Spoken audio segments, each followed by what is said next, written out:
Hello guys, welcome back to my channel Krishna creation. আজ আমি বানাচ্ছি একটা গোলাপ ফুল।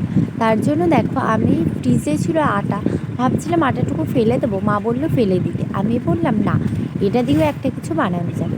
তার জন্য এনেই আটাটাকে ভালোভাবে আমি মেখে নিয়েছি। প্রথমে আমি কিন্তু অনেকক্ষণ ধরে মেখেছি, তাই জন্য একটু ভালো হচ্ছে নরম হয়েছে।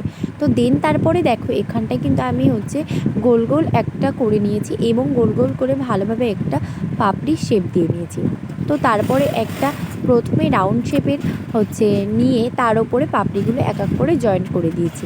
আমি এখানে কিন্তু আঠা দিয়ে জয়েন্ট করছি, তোমরা চাইলে ওটাকে একটু স্ম্যাচ করে দিতে পারো, তাহলে কিন্তু জয়েন্ট হয়ে যাবে। আমি আঠা দিয়ে জয়েন্ট দিচ্ছি যাতে অনেক দিন থাকে, লাস্টিং করে। আর এটা শুকানোর পরেই কিন্তু আমি রঙটা করব। তো চলো দেখো, এক এক করে কিন্তু সব কিছু আমি সব জায়গায় আঠা দিয়েছি। আর এটা করতে না আমার ভীষণ প্রবলেম হয়েছিল, আর আমি এটা দাঁড়িয়ে দাঁড়িয়ে করেছি। আর হ্যাঁ, তোমাদের একদিন ভিডিও আসতে পারিনি কারণ আমার শরীরটা ভীষণ খারাপ, আর এখনও ভীষণই খারাপ। তো আমার গলার ভয়েস শুনে তোমরা বুঝতেই পারছো কতটা পরিমাণ আমার শরীরটা খারাপ। আমার মানে ভীষণ ঠান্ডা লেগেছে, তো তার জন্য তোমাদের কোনো ভয়েস ওভার দিতে পারিনি, সব ভিডিও রয়ে গেছে। তো দেখো, এক এক করে কিন্তু সবকটা পাপড়ি লাগানো হয়ে গেছে।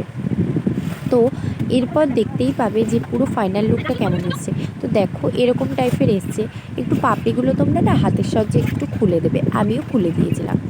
তো দেন তারপরে একটা স্টিকের মধ্যে স্টিকের ওপরে আমি সেই আটাটা ভালোভাবে একটু হাত দিয়ে ভালোভাবে চেপে চেপে লাগিয়ে নিয়েছি।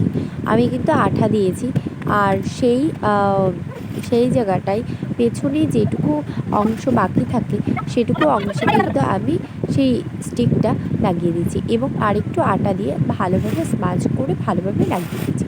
তারপরে আমি সেই ফুলটায় লাল রঙ করেছি এবং তার মাঝখানে খয়েরি রঙ করেছি। তার ফাইনাল লুক হচ্ছে এটা। তোমাদের জানিও তো কেমন হয়েছে। আর নিচের স্টিকে আমি কোনো রঙ করতে পারিনি, কারণ রঙ করলে ভেঙে যাবে। তাই জন্যই, যদি ভালো লেগে থাকে লাইক কমেন্ট শেয়ার।